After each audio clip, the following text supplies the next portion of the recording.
पनि जहाँ जहाँ नराम्रा छन् त्यसको अन्त्य गरेर अब नयाँ ढङ्गले जाने भनेर आएको। आज सबभन्दा पहिले मैले तपाईहरुसँग क्षमा माग्छु। हामी आफैले एउटा कुरा सुधार गर्न सकेनौं। भनेको समयमा सभा पनि सुरु गर्न सकेनौं अनि 4-4 घण्टा लगाएर तपाईहरुलाई बोर पनि गराइराखेका छौं। आगामी दिनमा हामी सुध्रिने छौं र क्षमा माग्छु। तपाईहरुको समय हामीले जुन यसरी तन्काएर खाइराखेको छौं, क्षमा माग्दै आगामी दिनमा हाम्रा कार्यक्रमको ढाँचा पनि सुधार गर्ने प्रतिबद्धता व्यक्त गर्दै आफ्ना भनाइहरू सुरु गर्न चाहन्छु।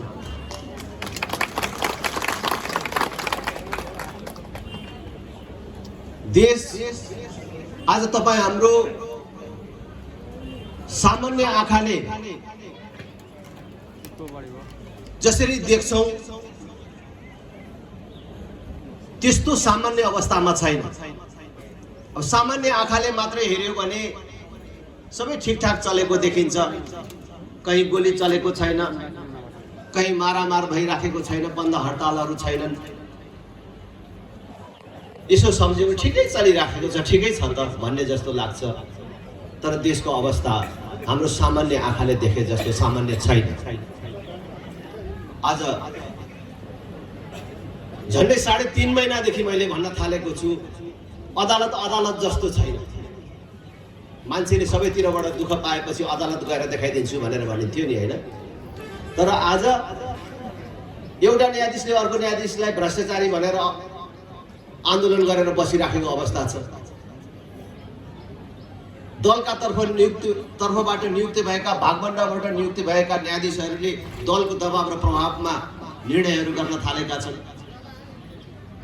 एउटै मुद्दामा एउटै अदालतको राय अलग अलग हुन्छ। हेर्नु, एनसेलको कर सम्बन्धी मुद्दाको निर्णय हेर्नुस्, त्यही सर्वोच्चको एउटा बेन्चले त्यसलाई यो कर तिराउनै पर्ने हो भन्छ, अर्को बेन्चले यसलाई छुट दिनुपर्ने हो भनेर भन्छ। भनेको म धेरै त्यसमा जान चाहन्न। अदालत जस्तो छैन। संसद के भइराखेको छ तपाईहरुले देख्नु भएको छ। संसद जस्तो छैन। सरकार त कहाँ छ। अस्ति कोभिडको बेला मानिसले सिटामोल समेत किन्न नपाएको अवस्थामा सिटामोल देऊ भनेर अदालतले आदेश दिनु पर्यो। भनेपछि सरकार कहाँ छ? देशको अर्थतन्त्रको अवस्था, बैंकमा पैसा छैन भनेर भन्छ। कहाँ गयो त त्यत्रो नोट? खर्च गर्नलाई पैसा छैन भन्न मिल्छ। सरकारको आम्दानी भएन होला, भने जस्तो कर उठेन होला, तर बैंकमा नोटै नहुने भन्ने कुरा के हो त? भनेको अवैध सम्पत्तिबाट कमाएको पैसा, आर्जन गरेको पैसा त बैंकमा राख्नु मिलेन। बैंकमा लगेर राखेपछि त आम्दानीको स्रोत देखाउनु पर्यो, यो कहाँबाट आएको हो भनेर। अब देखाउन नमिल्ने पैसा चाहिँ धेरै भयो भनेको त अब कि त 2 नम्बरी कारोबार गर्ने व्यापारी, कि त कमिसन र घुस खाने नेताहरूको घरमा नोट थन्क्यो। घरमा नोट राखेपछि बैंकमा छैन अहिले। यो सामान्य कुरा होइन। आज विदेशसँगको सम्बन्ध कुन तहले बिग्रिएर गएको छ तपाईहरुले देखिसक्नु भएको छ। अहिले नेपालको इतिहासमै सबभन्दा नराम्रो ढङ्गले हाम्रो वैदेशिक सम्बन्ध बिग्रिएको छ। राष्ट्रको विश्वसनीयता मित्र राष्ट्रहरूसँग गुमेर गएको छ। आज एमसीसी ठीक छ भन्छन्, भोलि बेठिक छ भन्छ। आज बेठिक छ भन्छ, भोलि ठीक छ भन्छ। के चिज हो त्यस्तो? भनेको विदेशसँगको सम्बन्धलाई राजनैतिक दलहरूले, नेताहरूले सत्ता चढ्ने सिँढीको रूपमा प्रयोग गरे, जसको कारण फेरि पनि भन्छु, हाम्रो विश्वसनीयता गुम्यो मात्रै होइन, शक्ति राष्ट्रहरूको रणनीतिक प्रतिस्पर्धा स्थलको रूपमा नेपाललाई अहिले प्रयोग गर्न थालियो। चीन र अमेरिका प्रत्यक्ष रूपमा यो गर र नगर भन्दै हाम्रोमा आइपुगे। यो प्रकारको गलत क्रियाकलापको नोक्सानी सरकारमा बस्ने र प्रतिपक्षमा बस्ने ती पार्टी र नेताहरूले मात्र होइन, त्यसको नोक्सानी सिङ्गो देश र जनताले बिहोर्नु पर्छ। आज रोजगारीको कुरा, जीवनको कुन क्षेत्र त्यसमा हामीले खुसी मनाउनु पर्ने यो चाहिँ गरेको छन् है हाम्रो नेताहरूले, पार्टीहरूले भन्ने के कुरा छ? जुन देशको जनसङ्ख्या 3 करोड पुगेको छैन भनेर भनिन्छ, त्यो देशको 50औं लाख युवकहरू, कतिले त 60 लाख भन्छ, 50औं लाख युवकहरू जो 18 वर्ष उमेर पुरा गरेको, 50 वर्ष ननागेको र डाक्टरले जाँच्दाखेरि शरीरमा कुनै रोग नदेखिएको राम्रा मानिसहरू वैदेशिक रोजगारीमा छन्। त्यो पनि अमेरिका, जापान, अस्ट्रेलिया, युरोप होइन, अरबको मरुभूमि र मलेसियाको जंगलमा केवल परिवार पाल्नको लागि रगत पसिना बगाउन बाध्य छन् भने देशको अवस्था के होला? 31 वर्षदेखि देश बेरोजगार उत्पादन गर्ने कारखानामा परिणत भएको छ। हाम्रो भाइहरूले, हाम्रो छोराहरूले, हाम्रो युवाहरूले उमेर पुग्दा नपुग्दा राजधानी बनाउने, उमेर पुग्दा नपुग्दा आमाको काख छोडेर बिहे गरेको भोलिपल्ट कतिले श्रीमती छोडेर विदेश जानुपर्ने नियति हामीले किन भन्नुभयो? यो कसका कारणले हामीले यो नियति डोरिराखेका छौँ? आज 46 सालदेखि आजको दिनसम्म बाउले सुरु गरेको आज नातिमा आइपुग्यो। बाउबाट अर्को छोरो भयो, फेरि अर्को छोरो भयो, अब नाति भनेको त बाजे पुस्ताबाट सुरु भएको आज नाति पुस्तामा आइपुग्दाखेरि पनि आफैले जोतेको, आफैले भोगेको, जग्गामा पनि मानिसले धनी पूर्जा नपाउने, म मेरै जमिनमा मर्छु, मेरै नामको पूर्जामा मर्छु भनेर भन्न नपाउने स्थिति आजसम्म किन कायमै रह्यो? आज पनि हामीले यो अविकसितता, यो अभाव किन बिहोर्नु पर्यो? यत्रो वर्षमा सामान्य मल बिउ जस्ता चीजहरू किसानले आवश्यक परेको बेला पाउन सक्ने अवस्थाको किन सृजना हुन सकेन? किन हामीले युरिया खोज्दै जाँदाखेरि युरिया चाहिएको बेला डिएपी मात्रै छ, डिएपी चाहिएर डिएपी खोज्दै जाँदा युरिया मात्रै छ भन्ने नियति वर्षौंदेखि अहिलेसम्म किन भोगिराख्नु परेको छ? यस्तो भइराखेको छ। यो सबको कारण के? नेपाली जनताले पूर्व जन्ममा कुनै पाप र अपराध गरेको बापत यो सजाय पाएको हो। तपाईहरुलाई थाहा छ, विश्वमा 16-17 वटा मात्रै देश हुँदाखेरि नेपाल भन्ने देश थियो र जुन बेला नेपाल भन्ने देश थियो त्यस बेला आजको भारत बनेको थिएन, अमेरिका बनेको थिएन।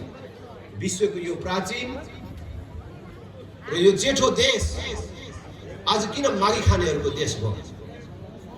किन हामी यस्तो भयौं? आज पहिचान हराएको, राष्ट्रिय पहिचान गुमाउने अनि व्यक्तिको पहिचान खोज्न हिँड्ने हामीलाई कसले बनायो? हामी किन यस्तो भयौं? फेरि भन्छु के पूर्व जन्ममा कुनै पाप गरेको कारण, कुनै श्राप पाएर हामीले यो दुःख भोग्नु परेको हो, यो नियति भोग्नु परेको हो? मैले तपाईहरुलाई भन्न चाहन्छु कि हामीले पूर्व जन्ममा कुनै पाप गरेको, अपराध गरे बापत हामीले यो सजाय पाएको होइन, यो दुःख भोग्नु परेको होइन। यही समयमा दुनियाका कैयौं देशहरू जो हामीभन्दा पछि थिए अहिले समृद्धिको शिखरमा पुगेका छन्। यो 30-31 वर्ष एउटा सानो समय होइन, तर हामी किन यो मैले भन्छु फेरि पनि हामीले पूर्व जन्ममा कुनै पाप गरेर श्राप पाएर यो नियति भोग्नु परेको होइन। गएको चुनावहरूमा हामीले ठीक पार्टी र ठीक नेता चुन्न नसकेको कारण हामीले दुःख पाएको।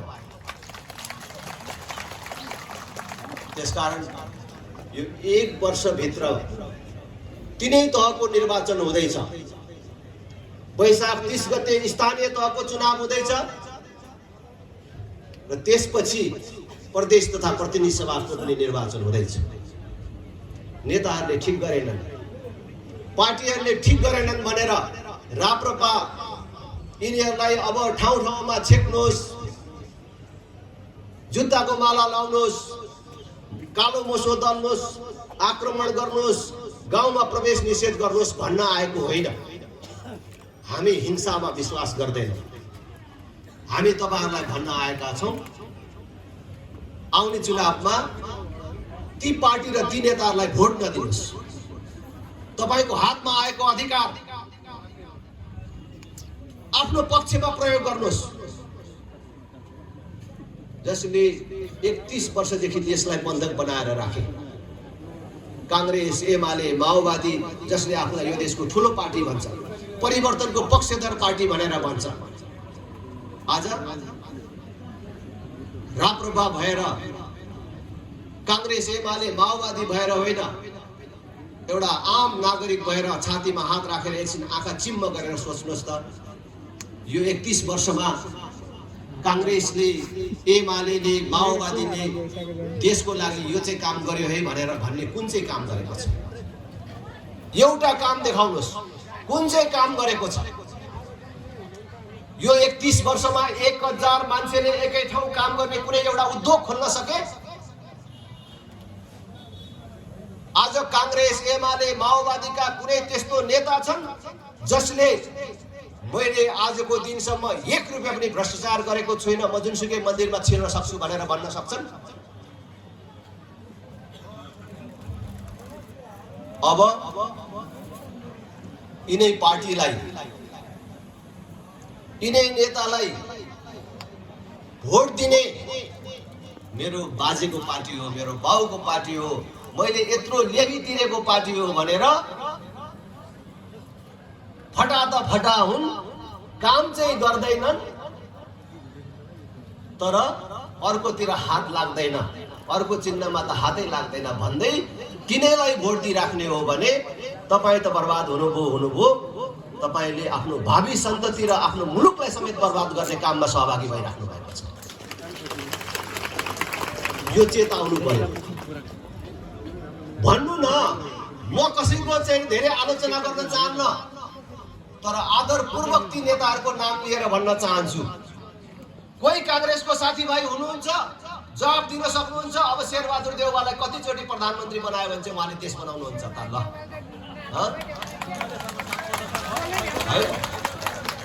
कोही एमालेको साथी छ, कोही माओवादीको साथी छ, केपी ओली प्रचण्डहरूलाई कति वर्ष र कतिचोटि प्रधानमन्त्री बनायो र कति वर्ष थपिदियो भने अब यो देश बनाउनुहुन्छ होला? कांग्रेसले जित्दा, एमालेले जित्दा, माओवादीले जित्दाखेरि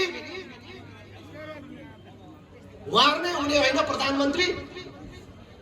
अनि तपाईं किन समय बर्बाद गर्नुहुन्छ? हेर्नु, देश बनाउने भनेको राजनीतिले नै हो, अरु चीजले बनाउँदैन। राजनीतिमा गलत मान्छेहरू भए, राजनीतिमा तपाईहरुले गलत मान्छेहरूलाई पठाउनु भो, जसका कारण यो दुःख पाइयो। त्यसकारण आउने भोट सोची विचारी दिनुस्। भोट दिने भन्ने कुरा सानो कुरा होइन। हामीले आजको दिनसम्म भोटलाई सस्तो चीज बनायौं। हामी मान्छे गाई वस्तु भन्दा सस्तो भयो। तपाईहरु आजकल सबै सामाजिक सञ्जालको पहुँचमा हुनुहुन्छ, सामाजिक सञ्जालमा आइराखेको छ। एउटा गाईको दाम कति पर्छ? आजकल 50,000 देखि लाखसम्म पर्ने गाईहरू छ। त्यसै गरेर भैँसीको दाम त्यो लाखौंको छ। खसीको पनि 50,000 सम्म पर्छ। आजकल कुकुरको समेत खरिद बिक्री हुन्छ। 10,000 20,000 लगाएर मानिसहरू कुकुर समेत किन्छन्। कुकुर पनि त्यसै पाइँदैन। तर हामी भोट दिने बेलामा 1 लिटर पेट्रोल, एउटा बियर, बोइलर पनि सिँगै कुखुरा कहाँ र 1 प्लेट बोइलरको मासु,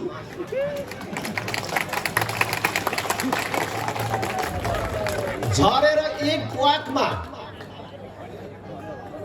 ट्वाकमा भोट दिन्छौँ। हामी समग्र जनता त नभनौँ, सबैको म अपमान गर्न चाहन्न। हामी धेरै छाकेर ट्वाकै भयौँ। 1 छाकमा 1 ट्वाकमा भोट बेच्ने भयो, जसले गर्दाखेरि नेता बिग्रिए। यिनीहरूलाई चुनावमा यसै गरेर दिइहाल्छ भन्छ। उनीहरूलाई थाहा छ कसरी भोट आउँछ भन्ने कुरा। त्यसकारणले हामीले नेतालाई मात्रै दोष दिने होइन। नेता यो देश बिगार्नमा जति दोषी छन्, उनलाई भोट दिने हाम्रो हात पनि त्यतिकै दोषी छ। त्यसकारण फेरि भन्छु, कुनै सम्भ्रान्त मान्छे यो चक्करघटी अहिले के भन्छ के न, बराह क्षेत्र नगरपालिका, यहाँको जनप्रतिनिधि नराम्रो मान्छे भयो,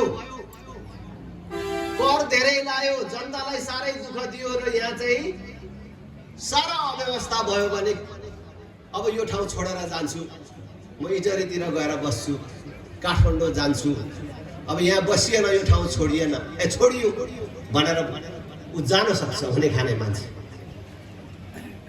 तर जसले यो ठाउँ छोडेर जान सक्दैन, उसको ठाउँ यो भन्नु बाहेक केही छैन र यो ठाउँ बनेन भने उसको अर्को विकल्प छैन। त्यस्तो मान्छेले त भोट झन् बेसी होसका साथ दिनुपर्छ, राम्रो मान्छेलाई दिनुपर्छ,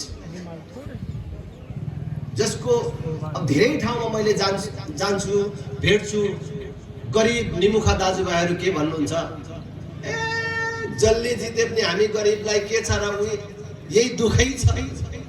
तर गरिबको दुःख हटाउने राजनीतिले हो, पार्टीले हो, नेताले हो। तपाईले सही मान्छे छान्नुभयो भने तपाईको त्यो दुःखको अन्त्य हुन सक्छ। अब गलत बेइमानलाई गर्नुभयो भने त्यही चुनावको बेला हात जोड्दै आउँछ, छाक र ट्वाकको व्यवस्था गरिदिन्छ। यही होला नेताले गर्ने भन्यो, त्यसैलाई भोट दिइराख्यो। अर्को इमानको कुरा लिएर आउँछ, दिनु पनि सक्दैन, अनि त्यसलाई तपाईँ आफै भन्नुहुन्छ यसले अहिले 1 कप चिया त खुवाउन सक्दैन, यस्तो फटालाई के भोट दिनु भनेर भन्नुहुन्छ। त्यसकारण मैले फेरि भन्छु, भोट दिने भन्ने कुरा छोरी दिने भन्दा पनि ठुलो कुरा हो। छोरी दिँदा कतिचोटि सोच्नुहुन्छ? 1 चोटि 10 चोटि होइन, कल 1 चोटि 10 चोटि होइन, 1000 चोटि सोच्नुहुन्छ। छोरी दिने भन्ने जब कुरा सुरु हुन्छ, छटपटी सुरु हुन्छ, रातभरि निद्रा लाग्दैन। कति मान्छे लगाएर त्यो कुटुम्बको बारेमा, त्यो हुनेवाला जयको बारेमा सोध्नुहुन्छ। अनेक मान्छे लगाएर भन्नुहुन्छ त्यसले कति पढेको छ, बुझ्देऊ बीए पास गरेको छु भन्छ, हो कि होइन, त्यसले कहाँबाट पास गरेको रहेछ, बुझ्देऊ त्यसको आम्दानीको स्रोत के रहेछ, जाँडक्सी चुरोट बिडी खान्छ कि खाँदैन, बुझ्देऊ अनि हुँदा त्यो यसो ठिटीहरू घुमाएर हिँड्छ कि हिँड्दैन त्यो पनि बुझ्देऊ न। त्यति धेरै बुझेर दिएको छोरी पनि कहिलेकाहीँ लफङ्गाको हातमा पर्छ। तर त्यस्तो लफङ्गाकै हातमा परेछ भने पनि त्यही तपाईको एउटा छोरीले दुःख पाउँछ। 2टा छोरी छ भने कान्छी हो, कान्छीलाई दिएको भने त्यो ठुली छोरीलाई पनि केही फरक पर्दैन। हाम्रो बहिनीले दुःख पाई गलत ठाउँमा पर्यो भन्ने बाहेक केही हुँदैन। तर तपाईले दिएको एक भोट गलत मान्छेलाई परेछ भन्दा पुरै देशले दुःख पाउँछ, पुरा समाजले दुःख पाउँछ। त्यसकारण भोट दिनुभन्दा अगाडि 1000 चोटि सोच्नुहोस्। यो कांग्रेस, यो एमाले, यो माओवादी भन्ने त पूर्ण रूपले असफल भइसके। जसरी तपाईले राम्रो सोचेर दिएको ज्वाइँ लफंगा मात्रै परेन, लागु औषध खाएर हिँड्ने मात्रै परेन, लागु औषधको पनि व्यापारी परेछ भने तपाईको छोरी त्यसैलाई फेरि सम्झाएर छोरी जा जा भनेर त्यही पठाउने र अझ थप बर्बाद गर्नुहुन्छ कि छोरीलाई छुटाउने डिभोर्स गर्नेतिर लाग्नुहुन्छ।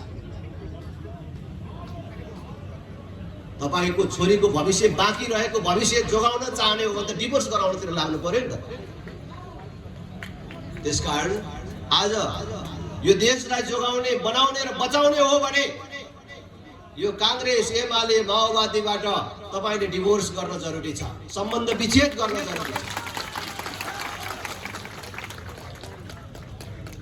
नझुकिनु।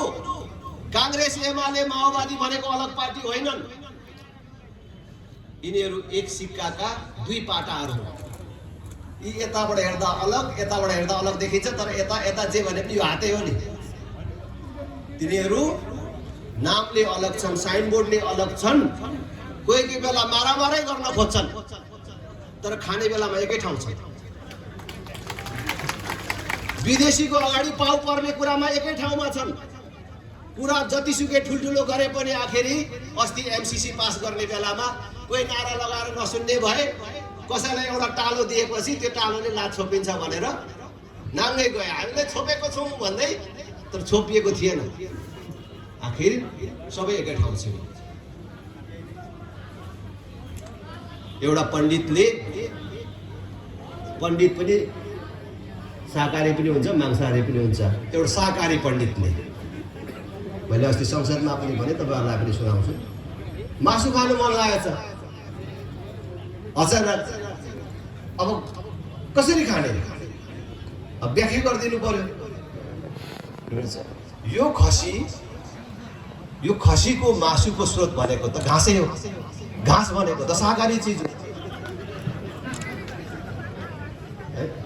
भनेपछि यो घाँसबाट बनेको चिज त खाना हुन्छ भनेर मासु खाने मेलो निकालेछ। त्यसै गरेर अस्ति संसदमा व्याख्यात्मक टिप्पणी भनेर आखिर एमसीसीलाई स्वीकारे। आज एमसीसी को पक्षधरहरू के भन्छन्? त्यो 55 अरब अहिले त यो पहिले उनले दिने भनेर निर्णय हुँदाखेरि डलरको भाउ तल थियो। त्यो 50 करोडको हिसाब गर्दाखेरि 55 अरब हुन्थ्यो। अहिले डलरको भाउ बढेर 60 अरब थियो हैन। आम्मामामामा त्यत्रो 60 अरब आउँदैछ, यो फर्काउने कुरा हो? बरु चाइनालाई पनि 70 देऊ भन्ने, इन्डियालाई 80 देऊ भन्ने, सबै विदेशीहरूको सहयोग ल्याएर देश बनाउने भनेर भन्छ। तपाईहरु टाढाको कुरा नगर्नुस्। हाम्रो गाउँ समाजमै अर्काले सहयोग दिएर कोही मानिसको आपद विपदको बेला छाक टरेको होला, अरूले सहयोग दिएर आपद विपदको बेला अलिकति ओतिने मौका कसैले पाएको होला, तर अर्काले सहयोगै दिएर कोही मानिस धनी बनेको देख्नु भएको छ? मागेरै कोही मान्छे धनी भएको, सम्भ्रान्त भएको देख्नु भएको छ? संसारको पुरै देश अर्काले सहयोग गरेरै मात्रै धनी भएको देख्नु भएको छ? पौरख गर्नु पर्यो। यिनीहरू के भन्छन्? हाम्रो देशमा यति धेरै बिजुली उत्पादन हुँदैछ, त्यो बिजुली भारतमा नबेचिकन, बङ्गलादेशमा नबेचिकन कहाँ लानु त्यत्रो बिजुली भन्छ। अनि त्यही बिजुली बेच्नको लागि अहिले अमेरिकाले दिएको पैसाले बिजुली कुदाउने बाटो, त्यो तार टाङ्ने हो, ट्रान्समिसन लाइन बनाउने हो भन्छ। तपाईहरुलाई याद रहोस्, यो एमसीसी ले दुईटा चीज बनाउने हो। अब अरु चीज त भित्र के बन्छ त्यो त धेरै म भन्दिन, तर हामीले देखेर बनिने चीज भनेको एउटा बिजुलीको तार टाङ्ने, एउटा केही किलोमिटर बाटो स्तरोन्नति गर्ने अनि साँघुरोलाई फराकिलो बनाउने। आज त्यो बिजुलीको तार किन टाँगेको भन्दाखेरि मैले फेरि भन्छु, त्यो अहिले देशमा जति विद्युत उत्पादन भइराखेको छ, कुनै दिन धेरै भयो भने त्यो भारत बेच्नुपर्छ भनेर त्यो लाने बाटो बनाएको।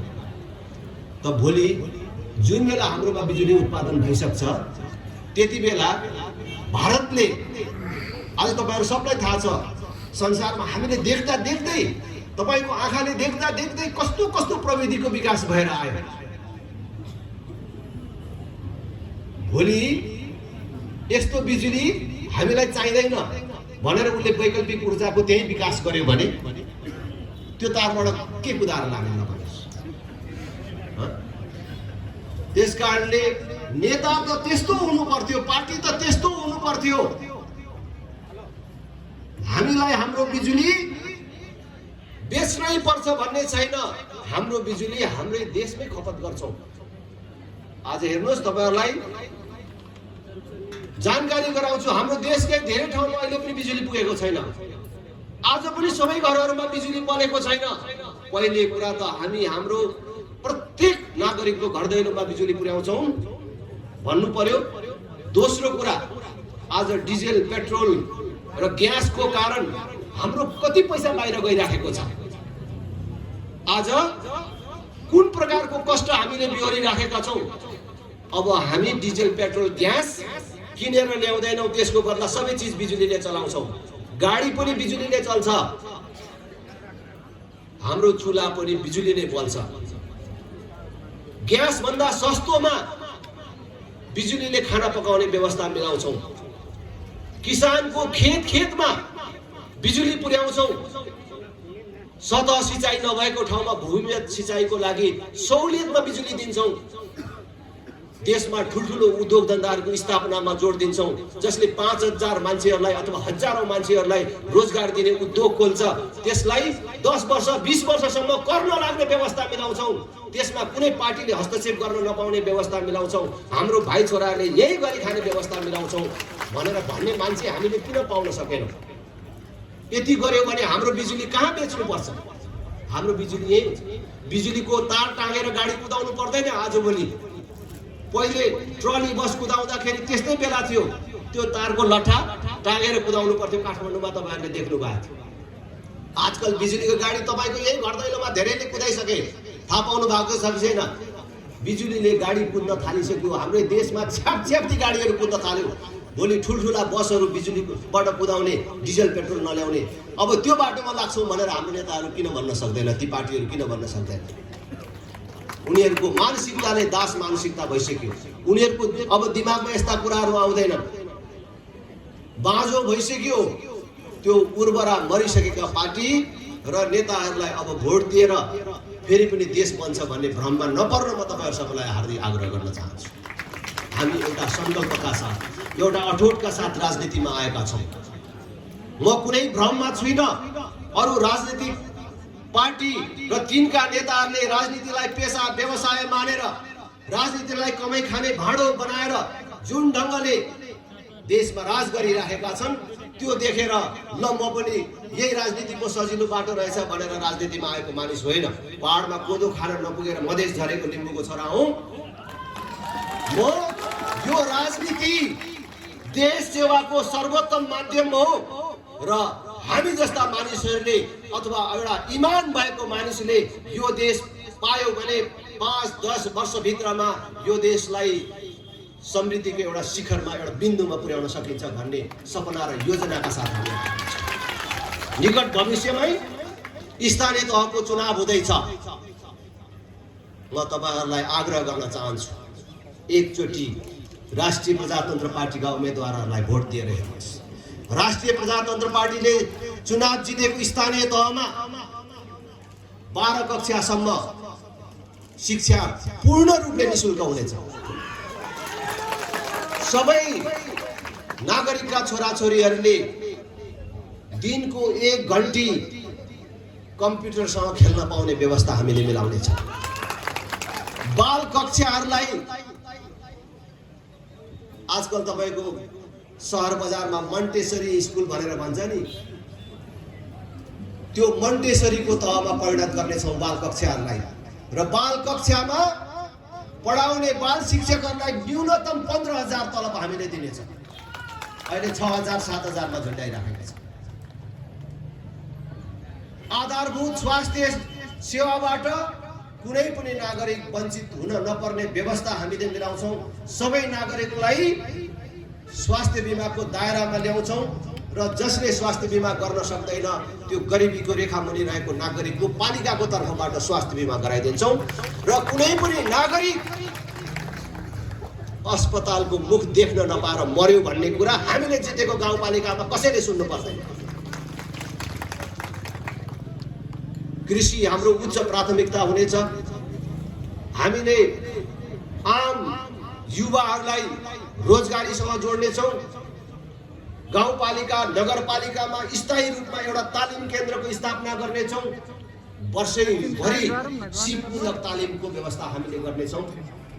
पूर्वाधार विकासमा हामीले जितेको गाउँपालिका नेपालको नमुना गाउँपालिकाको रूपमा पूर्वाधार विकास गरेर हामीले देखाउँछौँ। यति काम गर्नको लागि हामीले कर बढाउँदैनौँ। सरकारको माथिल्लो सरकारको पनि धेरै मुख ताक्दैनौँ। अहिले भएकै स्रोत साधनबाट गर्न सकिन्छ भन्ने हामीले हिसाब निकालेका छौँ। हामी भ्रष्टाचार गर्दैनौँ। भ्रष्टाचार गरेर खानु आमाको रगत खानु सर मानेर काम गर्छौँ। हाम्रै प्रतिनिधिहरू पनि भ्रष्ट भयो भने त्यति नै बेला हामीले कारबाही गरेर निकाल्छौँ। हामीले हाम्रा हरेक उम्मेदवारहरूको अग्रिम राजीनामा लिएर मात्रै हामीले उनीहरूलाई उम्मेदवारी पत्र दिन्छौँ। हामी युवा, महिला, बालक, ज्येष्ठ नागरिक सबैको उचित सम्मान र सुरक्षाको व्यवस्था मिलाउनेछौँ। हामीले जितेको गाउँपालिकामा कुनै पनि जाति वर्गका मानिसहरूले उपेक्षित महसुस गर्नु पर्दैन। कोही दलित हुने छैन, कोही मालिक हुने छैन, सबै बराबर हुनेछ। हामीले कसैलाई जातको आधारमा होइन, जो गरिब हुन्छ उसलाई हामीले संरक्षण दिएर अगाडि बढाउनेछ। अहिलेको जातको विभेदकारी जो व्यवस्था संविधानले गरेको छ, एकातिर भन्ने कसैले पनि कसैलाई जातको आधारमा भेदभाव गर्यो भने, वर्गको आधारमा, लिङ्गको आधारमा, धर्मको आधारमा छुवाछुतको व्यवहार गर्यो भने त्यो दण्डनीय हुनेछ भनेर भन्ने। तर त्यही संविधान अन्तर्गत ऐन बनाएर भन्ने फल्ना फल्ना जाति चाहिँ दलित हुन् भनेर भनेपछि यो दलित भन्ने चिज कहिले अन्त्य हुन्छ? यो छुवाछुत र भेदभावको कहिले अन्त्य हुन्छ? संविधानले नै आज छुवाछुत र भेदभावको सिर्जना गरेको छ। हामी त्यसको अन्त्य गर्न चाहन्छौँ। तथाकथित दलित समुदायका कतिपय दाजुभाइहरू हुनुहुन्छ भने सम्झिनुहोस् त, हाम्रो घरमा एउटा बच्चा जन्मँदा उसलाई म दलित हुँ, अछुत हुँ भन्ने कुरा कहाँ थाहा हुन्छ?